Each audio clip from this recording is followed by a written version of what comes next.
This is Samet Nograma'arg reporting from Moon Mars TV, Moon Mars Media. We're an intergalactic media service and we broadcast all over the local galaxy.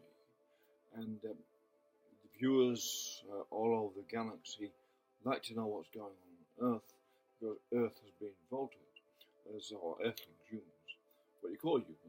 I mean, all species on Earth are Earthlings, whether it's humans or ants or elephants. They're all Earthlings, right? So, the human, the one that calls itself a human, the carbon-based biped, has become the funniest, well, the comedy show of the century or millennium.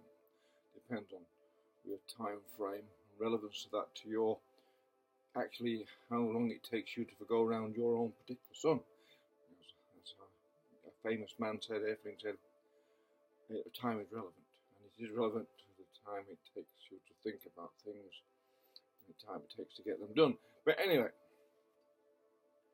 we stay out of politics, so the earthly politics. Because the time it's going to take Earthlings to, and the cost of them, to try and stop climate change, means they're never ever going to get it done. Because therefore it's an endless time frame that is meaningless. Because we're going to stop, they say, they're going to stop the climate changing by 2050 or something like that. Well, if we look at the past of Earth, we know it's changed at irregular intervals for all sorts of different reasons. Anyone can find out for themselves. Even a politician can go and find out for themselves why climates change.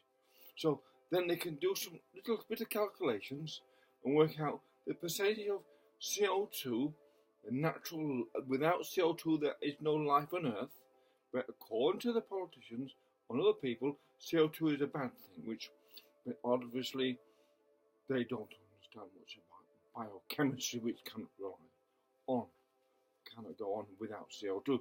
But that's by the by.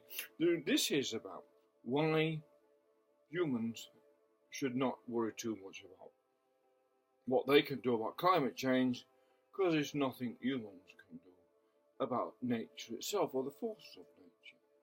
Because even though, let's say for instance in California, which think itself as the world leaders in saving the planet, and how deluded is that compared with the size of California, with China which is going ahead and increasing its amount of CO2 exponentially each year for a decade or so yet, and so is India and other places, which means the Californians are maybe just on marijuana or some sort of drugs over there, who knows, but they must be on something not to be able to understand the differences, the variable differences between different human organizations, between China and itself and the Californians, because the Chinese will do what they want to do because they're a different culture, different cultural idea about what life's all about to Californians. California, it's all about saving life and saving the planet. Chinese is all about getting wealthy and looking after the people, and as well as trying to look after the planet. That's the thing.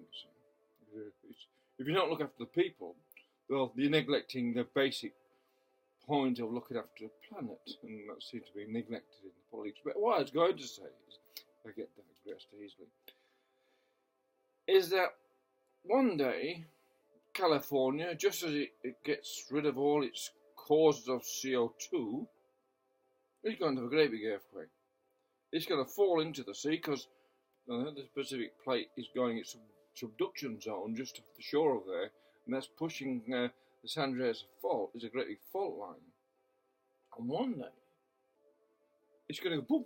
Anytime. It could happen tomorrow, but it could happen any time, and it's that effect, which means that California will just slide into the sea, woof, will cause them, and it'll be finished. So they won't have to worry about CO2 anymore or climate change, because it will no longer exist. Neither will all the people on California. They'll just be eliminated by natural forces. Just as they thought they were saving the planet tells them, well, I don't need saving. I do things, the planet itself, it just does things without thinking it's saving or not saving. It just goes through phases. And humans are just a part of the cycle within the planetary systems. But then the thing about that, when California falls into the sea, there's going to be such a massive tidal wave, it's going to go right across the Pacific Ocean and further, and it's going to destroy the east coast of Australia, which will be also is sacrificing its people to try and save the climate, for which is a very strange thing to try and do, sacrificing people to try and save the climate. It's rather primitive in its ideology, if you could think about that. It's primitive to sacrifice people for a sort of to become a godlike in yourself as a politician, that have become godlike in the aspects of themselves, that they are now guardians of the universe, if you like, guardians of the galaxy, or guardians of natural environment, where they are now saying, vote for me because I will give you more rain, cooler summers, and less bushfires and stuff like that, providing you only believe there's only one gender. You have to believe at the same time as the politicians that are going to stop this climate changing also believe that there's only one gender, and they believe there's only one gender because possibly they've never seen someone of the opposite sex in the nude. Maybe they've only ever seen their own like in the nude, so they don't really understand there are two sexes, because it's obvious, even children recognise, sisters and brothers recognise when they get in the bath together. Well, they used to in the old days, maybe it's considered sexist or something like that nowadays, but when they get in the bath together, they realise, one, there are differences, and for them, they're ever on afterwards, they realise one of them is a girl, a female, one of them is a boy, which is a male. But to believe you're going to change the climate, you've also got to believe there is no biological existence as well, that all species are hermaphroditic or something like that, wherever that is. But that's it, you see. So it's a very strange phenomenon what's going on within the human sphere of existence, that they believe not only that there's no biology anymore, they believe CO2 is bad for biology, and they also think at the same time they're going to bring less bushfires and less drought and more rain, more amenable climate for the future generations, which is rather, it's like the old Pharaohs, isn't it? It's the Pharaoh syndrome that they've taken upon themselves.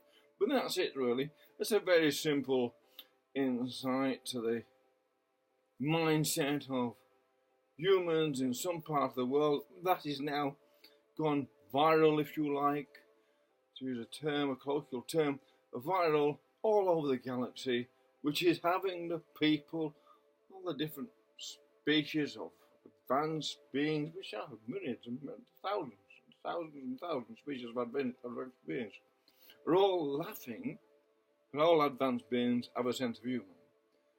And this is a thing about the tragic part of those people who think there's only one gender. I think that CO2 is bad for the biology, and also believe that they're going to change or stop droughts and give more rainfall and give nicer climate for children to go to school in, but also have no sense of humour. And this is, that's a tragedy. It shows that actually they've regressed intellectually, because sense of humour is a very important fact. It does denote a higher mind, a light-hearted spirit, and someone who can say, have a bit of satire and cynicism about what's going on without offending anyone, because, well, other people aren't offended because they can see it's a joke. But those people who think there's only one gender and CO2 is damaging for life and cannot see and believe that they're going to be better weather with them in charge, and that cannot see that California one day is going to slip into the Pacific Ocean and wipe out the east coast of Australia, probably the east coast of China as well, and sort of put an end again to sort of start life over again. In that, maybe the wave, tidal wave was so big, it's going to cause a major difference in the world's geopolitics for a start. But anyway, that'll certainly do one thing though. It'll get rid of the democratic stronghold that California is, so America once again can live in sort of a peace and harmony with itself, because it'll be a shock to come to reality that, wow, we can't do anything much about anything really, but get on with our lives and be happy and free. That's what humans should try to attain. Freeness just a state of spiritual being. Bye-bye.